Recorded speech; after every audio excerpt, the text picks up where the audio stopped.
أعوذ بالله من الشيطان الرجيم. بسم الله الرحمن الرحيم. قل هل من شركائكم من يبدأ الخلق ثم يعيده قل الله يبدأ الخلق ثم يعيده فأنى تؤفكون. قل هل من شركائكم من يهدي إلى الحق قل الله يهدي للحق أفمن يهدي إلى الحق أحق أن يتبع أم من لا يهدي إلا أن يهدى فما لكم كيف تحكمون. وما يتبع أكثرهم إلا ظنا إن الظن لا يغني من الحق شيئا إن الله عليم بما يفعلون. وما كان هذا القرآن أن يفترى من دون الله ولكن تصديق الذي بين يديه وتفصيل الكتاب لا ريب فيه من رب العالمين. أم يقولون افتراه قل فأتوا بسورة مثله وادعوا من استطعتم من دون الله إن كنتم صادقين. بل كذبوا بما لم يحيطوا بعلمه ولما يأتهم تأويله كذلك كذب الذين من قبلهم فانظر كيف كان عاقبة الظالمين. ومنهم من يؤمن به ومنهم من لا يؤمن به وربك أعلم بالمفسدين. آپ کہہ دیجئے کیا تمہارے شرکاء میں کوئی ایسا بھی ہے جو مخلوق کو پہلی مرتبہ پیدا کرتا ہے اور پھر اس کو دوبارہ بھی پیدا کرے گا؟ آپ ہی جواب دیجئے کہ اللہ وہ ہے جو مخلوق کو پہلی مرتبہ پیدا کرتا ہے اور وہی دوبارہ پیدا کرے گا. پھر تم کہاں الٹے پھرے چلے جا رہے ہو؟ کیا تمہارے شرکاء میں کوئی ایسا ہے جو حق کا راستہ بتاتا ہے؟ آپ جواب میں کہہ دیجئے کہ اللہ ہی حق کا راستہ بتاتا ہے. بھلا جو ذات حق کا راستہ دکھاتی ہو وہ زیادہ حقدار ہے کہ اس کا اتباع کیا جائے، یا وہ جو خود راستہ نہیں دکھاتا مگر یہ کہ اس کو خود راستہ دکھایا جائے وہ زیادہ حقدار ہے کہ اس کا اتباع کیا جائے؟ اللہ فرماتے ہیں پھر تم کو کیا ہو گیا کہ تم کیسے فیصلہ کرتے ہو؟ اور ان مشرکین میں سے اکثر لوگوں کا حال یہ ہے کہ یہ اٹکل کے پیچھے چلتے ہیں، گمان اور وہم کے پیچھے چلتے ہیں. اور دیکھو یقیناً وہم اور اٹکل کی چیزیں حق کے بارے میں کوئی فائدہ نہیں دیتی. یقیناً اللہ تعالیٰ ان کے کاموں کو خوب جانتا ہے. اور یہ قرآن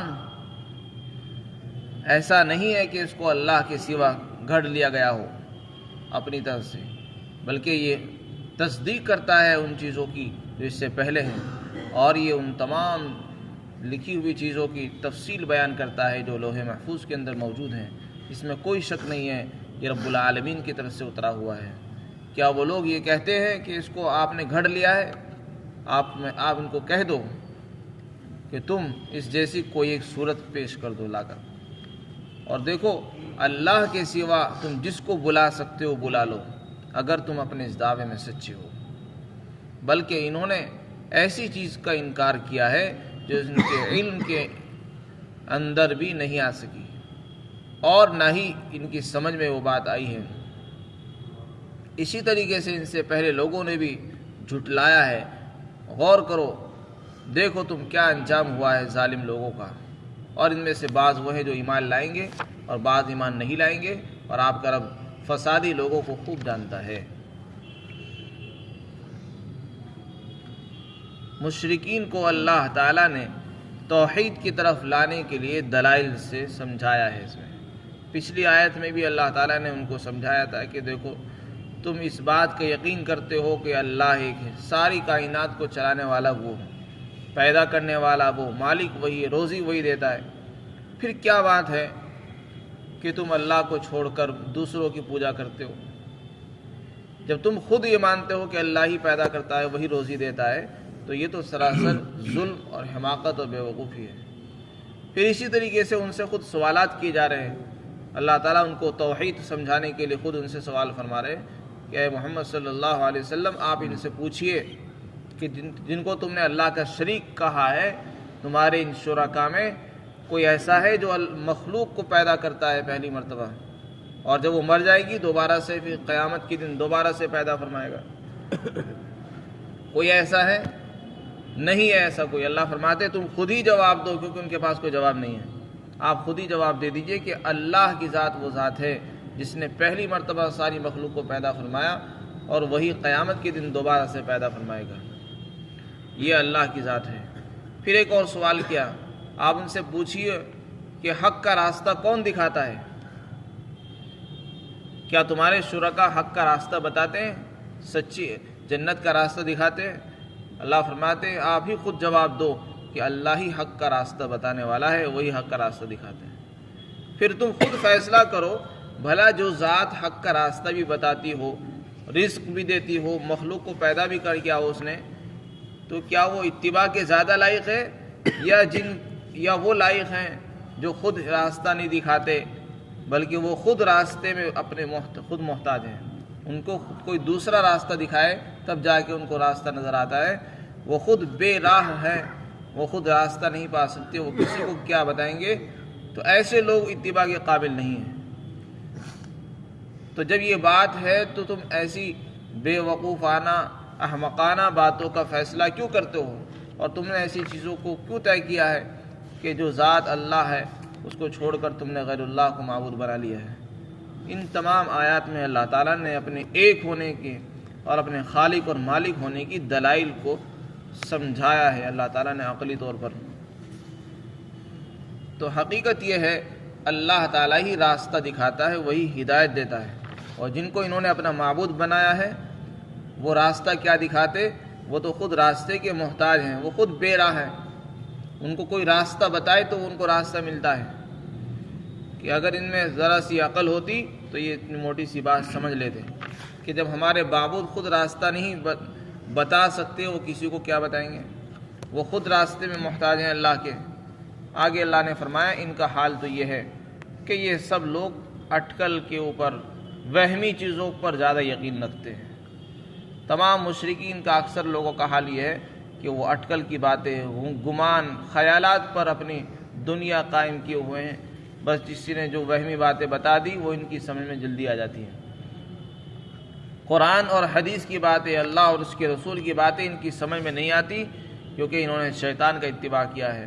اللہ فرماتے ہیں یہ اکثر اٹکل کی باتوں پر چلتے ہیں، اور اٹکل کی باتیں حق کے بارے میں کوئی فائدہ نہیں دیتی۔ حق کے مقابلے میں وہ کہاں فائدہ دے سکتی ہے؟ اللہ فرماتے ہیں ہم جانتے ہیں جو وہ کر رہے ہیں۔ یہاں تک تو توحید کے دلائل کو اللہ نے سمجھایا، پھر آگے اللہ نے قرآن کی حقانیت کو بیان فرمایا۔ یہ قرآن اللہ کی کتاب ہے اور سچا کلام ہے اللہ کا، اللہ کی ذات سے نکلا ہوا کلام ہے، اور اس پر ہمارا یقین ہے۔ اس کے بارے میں مشرکین کہا کرتے تھے کہ یہ اللہ کا کلام نہیں، نعوذ باللہ، بلکہ کہتے تھے کہ یہ تو محمد الرسول اللہ نے نعوذ باللہ اپنی طرف سے گھڑ لیا ہے، یا کہ ان کو کسی اور نے بتا دیا ہے، سکھا دیا ہے۔ اس طرح کی وہ باتیں وہ کہا کرتے تھے۔ تو ان سے کہا گیا کہ تم یہ اعتراض کرتے ہو کہ محمد نے اس کو اپنی طرف سے گھڑ لیا ہے۔